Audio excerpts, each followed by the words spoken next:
মেঘের সাথে খেলতে চান? চলে আসুন আমাদের সাথে silk route. Good morning from Gangtok.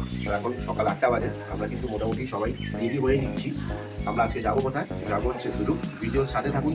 Key key site scene থাকে সেগুলো সব এই ভিডিওর মধ্যে থাকবে। তাও আমি সাইট সিনগুলো বলে নিচ্ছি। আজকে প্রথমে যাবো আমরা চাঙ্গু লেক, তারপরে যাবো বাবা হারবাজার মন্দির। ওখান থেকে নাথুলা পাস আমরা যাচ্ছি না, আপনারা গেলে যেতে পারেন, যেহেতু নাথুলা পাস সোমবার দিন বন্ধ থাকে। তারপরে ওখান থেকে আমরা চলে যাবো হচ্ছে Nathang valley, কুরুপ lake, zigzag road এবং থাম্বি ভিউ পয়েন্ট করে আমরা আমাদের হোমস্টেতে যাব। তো চলুন ভিডিওর সাথে থাকুন, সুন্দর ভিডিও আপনাদের সামনে রয়েছে। গরম গরম ব্রেড অ্যান্ড বাটার এবং ডিম পোচ আমাদের ব্রেকফাস্টে ছিল এবং আমরা খেয়ে দিয়ে পেট ফুলিয়ে রওনা দিলাম কিন্তু জুলুকের উদ্দেশ্যে। তো এই হচ্ছে যেই চেকপোস্টে আপনাদের সব নথিপত্র চেক হবে। এর জন্যই কিন্তু আমরা বলি ভোটার আইডি কার্ডটা নিয়ে আসে। দেখুন দাদা, মানে যে ড্রাইভার দাদা, সে কিন্তু অলরেডি ডকুমেন্টস নিয়ে ঘুরছে। তো এরকম পাহাড়ের সুন্দর একটা ভিউ, বিশ্বাস করুন, মেঘ, এরকম সুন্দর একটা রাস্তা আর আপনার ফেভারিট গান। এবারে দেখতে দেখতে কিন্তু আমরা চলে এলাম একটা ঝর্ণার সামনে। এখানে দাঁড়িয়ে কিন্তু আপনি সুন্দর কিছু ভিডিও ফটো ক্লিক করতে পারেন। তো আমরা কিন্তু এখন চলে এসেছি পাক্কা ছাঙ্গু লেকের সামনে। আর এই হচ্ছে সেই ছাঙ্গু লেক, দেখতে পাচ্ছেন। খুব সুন্দর, বিউটিটা খুব সুন্দর লাগছে, দেখতে পাচ্ছেন তো, অসাধারণ বিউটি।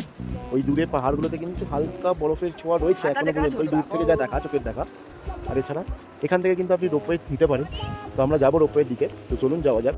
দেখুন, রোপওয়েটা আপনারা চাইলে করতে পারেন, বাট এই ক্লাউডি ওয়েদারের জন্য আমরা কিন্তু করলাম না।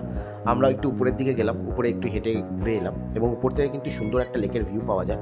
উপরে কিন্তু সুন্দর একটা ক্যাফে রয়েছে, সেখান থেকে আপনারা মোমো এবং স্যুপ ট্রাই করতে পারেন।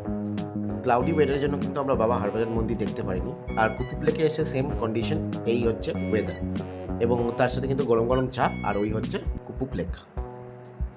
উপরে দাঁড়িয়ে রয়েছি, চারিদিকে মেঘাচ্ছন্ন, মেঘ এসে আপনাকে ঘিরে ধরেছে। আর সামনে যদি দেখাই, ওই হচ্ছে নাথাং ভ্যালি। এত ক্লাউডি ওয়েদারের জন্য কিন্তু আমরা না ঘুরতে পেরেছি জিগজ্যাগ রোড, না ঘুরতে পেরেছি থাম্বি ভিউ পয়েন্ট। আর দেখতে পাচ্ছেন আমাদের সবাই নাক ডেকে ঘুমাচ্ছে।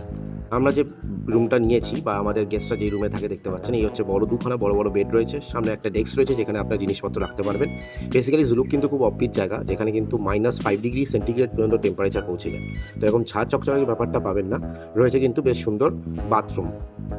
রুমে ঢুকতে ঢুকতে যেহেতু আমাদের 4টে বেজে গেছিলো আস্তে আস্তে, তো জুলুকে ঢুকতে ঢুকতে কিন্তু আপনারা এরকম টাইম হবে। তো গরম গরম ভাত, ডাল, তার সাথে ডিমের ঝোল এবং একটা মিক্স সবজি দিয়ে দিয়েছে। তা দিয়ে আমরা দুপুরে ভুড়ি বস্তা করে নেব। সবার কি হাসি গরম গরম খাবার পেয়ে, বাবা। আমি এখন বেরিয়েছি খাওয়া দাওয়া করে এখান দিয়ে রাস্তা দিয়ে হাঁটতে। মায়াবী রাস্তা লাগছে আমার কাছে, মেঘের মধ্যে দিয়ে হেঁটে চলেছি আমরা। সন্ধে বাড়ার সাথে সাথে কিন্তু ভেজ পকোড়া, আর এদিকে কিন্তু গরম গরম লাল চা চলে এসেছে। অফবিট জায়গায় কিন্তু 8:30টার মধ্যে ডিনার দিয়ে দেয়। তো আমরা খাবারটা রুম সার্ভিস করিয়েছিলাম, রুটি এবং চিকেন কষা, তার সাথে কিন্তু আলু ভাজা ছিল। তো তাড়াতাড়ি খেয়ে দিয়ে আমরা তাড়াতাড়ি শুয়ে পড়বো, কেন কাল ভোরে উঠতে হবে। তো চলো, টাটা, গুড নাইট, দেখা হবে নেক্সট পার্টে।